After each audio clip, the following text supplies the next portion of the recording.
Let's welcome back Daniel Cormier now. Daniel, we saw your reaction. What was going through your mind when you saw the way this fight ended? You know, when you watch some of my reactions to Françis Ngannou fights, that is most times the reaction because he does things that just seem like abnormal and outlandish because he is so powerful that he can just shut anybody's lights out.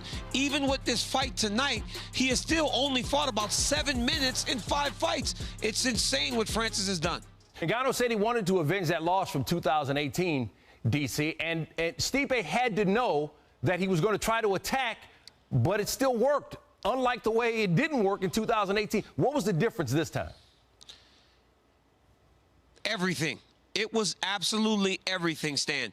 He was better at staying patient. He didn't wing punches trying to knock Stipe out. He took his time. Stipe tried to take him down in the first round, something that he had a lot of success with in the first fight, and Françis defended. The moment Françis Ngannou defended that takedown, most of the wrestlers I know around the country, high-level wrestlers, texted me and goes, this fight is over. Because if Stipe can't take him down and he's forced to stand with this guy, at some point he is going to sleep. Françis Ngannou tonight was a much different fighter than he was back in 2018. In 2018, he had only been fighting for 5 years total. 3 years later, this man is a veteran and he is the world champion. 5 straight knockouts. This one lasted a bit longer than the previous 4. So now, DC, we get to what happens next. Of course, Stipe had the trilogy with you, the 3 fights. There's a nice setup for another one with Ngannou here now. But then Jon Jones is lurking out there, making the move up from light heavyweight to heavyweight. He tweeted after the fight, "Show me the money." So I'm sure Dana White is chomping at the bit to try to get Ngannou and Jones into the octagon. What do you think is the best next move? I think that's the fight. I think it's Jones versus Ngannou. You know, this is a massive fight for the heavyweight division. And I said time and time again, if Françis Ngannou becomes a champion with his ability to knock people out, you can strap a rocket ship to his back because he's going to the moon. We have not had a heavyweight champion that draws interest in the UFC since Brock Lesnar.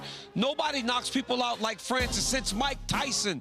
This guy is a phenomenal fighter, a knockout artist. But if you're Jon Jones, you understand the risk. So you want to get paid. You got to be very careful with what he's asking for because we don't want the money to be the issue that these 2 fighters don't get locked into the octagon.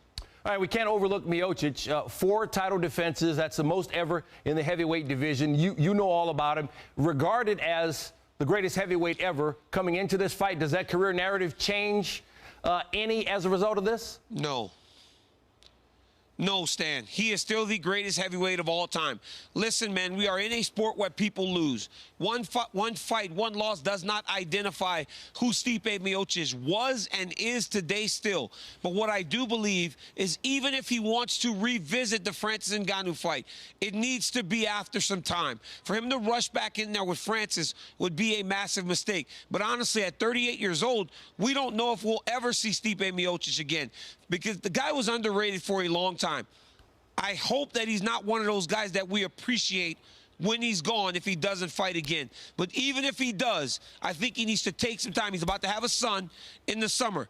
Be with his family, let his brain recover from that nasty knockout, and then see what he wants to do with his career going forward. All right, Daniel Cormier, an essential part of UFC Fight Night, both on the broadcast and on SportsCenter. We always appreciate it, my man. Thank you so much, Dan. Thank you for watching ESPN on YouTube. For live streaming sports and premium content, subscribe to ESPN+.